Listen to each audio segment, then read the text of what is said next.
Hello, welcome to my Halloween Spook-tacular. Muhaha! Muhaha! Okay. Hello, my name is, this is my world of stuff, and I thought I would get on board the Halloween bandwagon and do a special Halloween retro movie review for the Halloween season. Don't get me started on that incidentally. Halloween, I'm not a Halloween person. I don't really do the Halloween thing because it's just become slightly commercialised, and this big thing that we brought over from America, which we now call Halloween week or Halloween season. Well, it's really just one night, but people, seem to go a bit nuts over it. Of course, the shops sell all the crap, and the kids get the sweets and so on. So I thought I might as well join in the fun and just do a video. A horror video. A lot of people do a series of videos through October, but as I said, for me, Halloween is just the one night, and for one night only, I'm doing a retro movie review. And I've watched, strictly enough, I've watched the original 1978 John Carpenter Halloween. Cue piano music. Well, I would if it would get a copyright strike.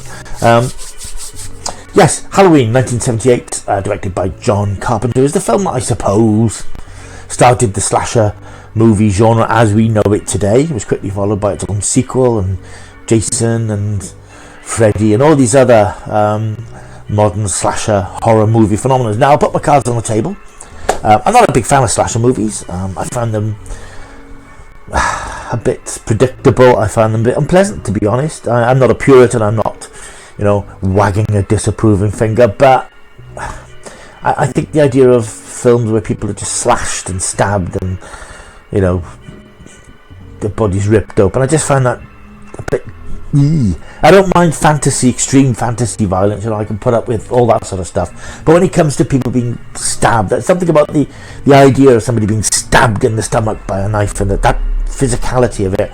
And of course, the side issue, of course, we get so many news stories these days of stabbings and things. It just seems like... something I don't find all that palatable. I'll just move the camera slightly. But that's just my own personal sort of thing. These films are hugely popular and have been for generations, I suppose, now. I've seen Halloween before. I saw it a few years ago and I bought it on Blu-ray. And I watched it one Sunday night. I don't think it was a Halloween. I think it was just a random Sunday night watch. I have to say, I wasn't hugely impressed at the time. I thought, what's the fuss about? I watched it again tonight on the big screen. And...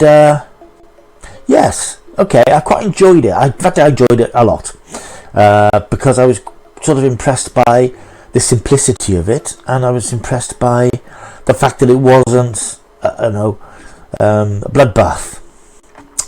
It was quite tame, and I understand that a lot of the slasher films that followed weren't quite so tame. I've seen things like Cabin Fever and Hostel and stuff like that. As I said, I don't go out of my way to find those sort of films because I just found them a little bit tedious and a little bit repetitive.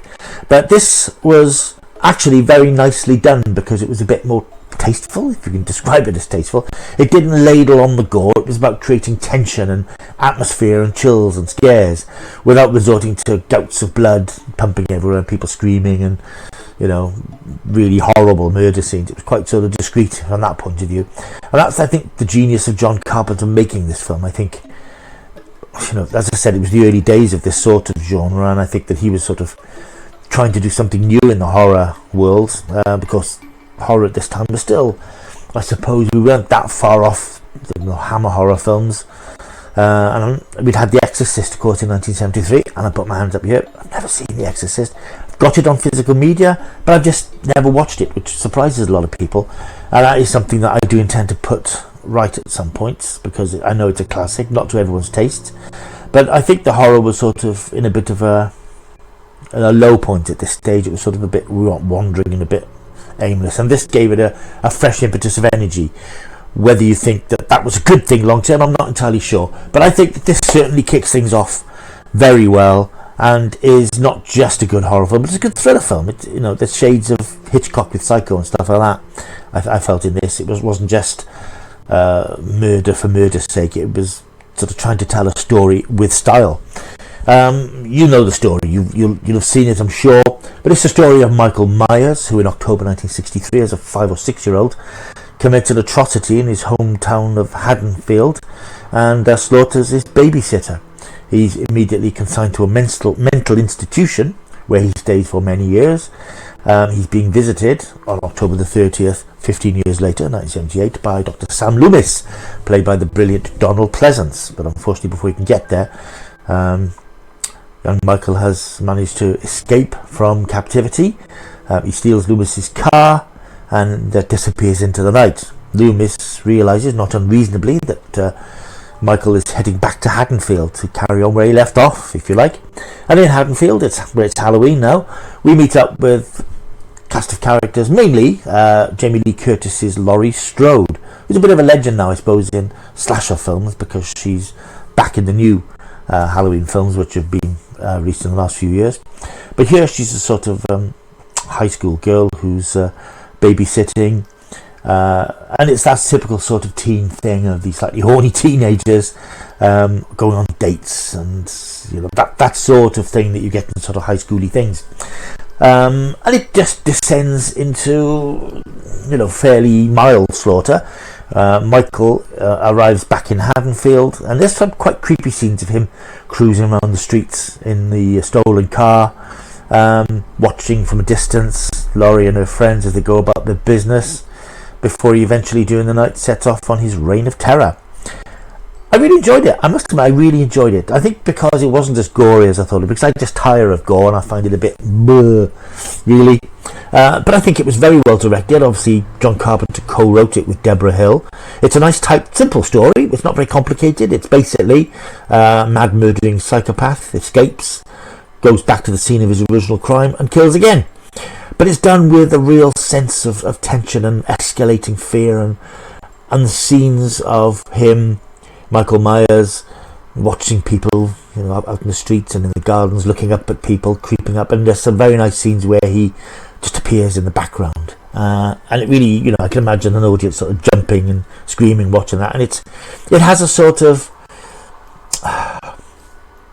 I wouldn't say family friendly, because that's not quite the way to talk about a film like this, but it has a sort of an appeal that I think makes it more enjoyable and more of an interesting experience than just watching people randomly being hacked to pieces by a crazed man or a monster or whatever he's supposed to be. Really enjoyed it. I mean, the downside is, Donald Pleasance as Sam Loomis is pretty much wasted, really, because he spends most of the film wandering around the streets on his own, trying to find Michael, and eventually he does appear in the last reel, of course, and appears to finish Michael off. Spoilers. But as we know, that doesn't happen. Jamie Lee Curtis is great. I mean, it's just amazing to think how this film was 40 odd years ago, and now she's carrying on the series years later.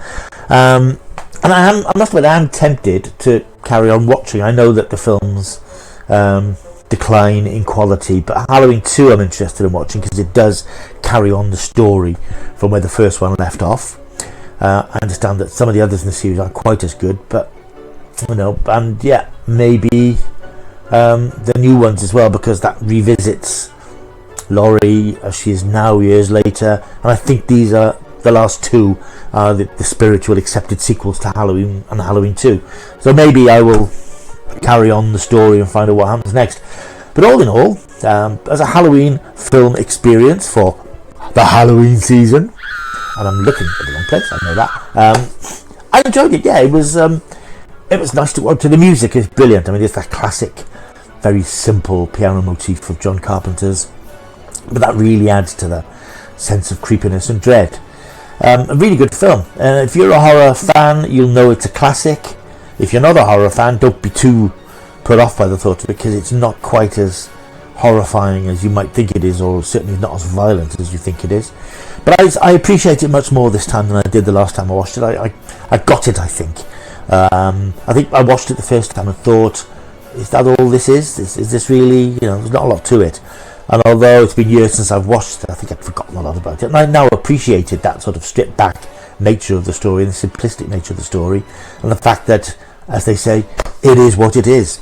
So that's Halloween, which is my Halloween Spook-tacular treat for this year. Hope you've enjoyed this retro movie review. If you've seen Halloween, and I'm sure most of you have, leave a comment down below. Tell me what you thought of it. Tell me what you think of the other Halloween films. Are they worth chasing up and watching? Are they missable, skippable? Should I watch Halloween 2 and then skip to the new ones, or should I go through the whole lot? I don't know. But let me know what you think. Don't forget as well, if you like this sort of content, why not subscribe? That would be lovely. Do wonders for this channel. And press the thumbs up as well. Keep watching for more content coming up soon. Tomorrow, I'm recording this on Saturday, so this will go out tomorrow on Halloween. Tomorrow hopefully there will be a pickups update of latest Blu-rays, DVDs, books, comics and more. And of course tomorrow is the start of the new series of Doctor Who Flux, so expect a review of the first episode, which is called, coincidentally, the Halloween Apocalypse. I think it's the Halloween Apocalypse. Good grief. I'll be doing a review of that tomorrow evening. Hopefully get that up as soon as possible. Thank you for watching. Hope you've enjoyed the vid. Like, subscribe, comment, and I'll see you soon. And until I see you next time, don't forget what they say. You keep taking this stuff. Bye.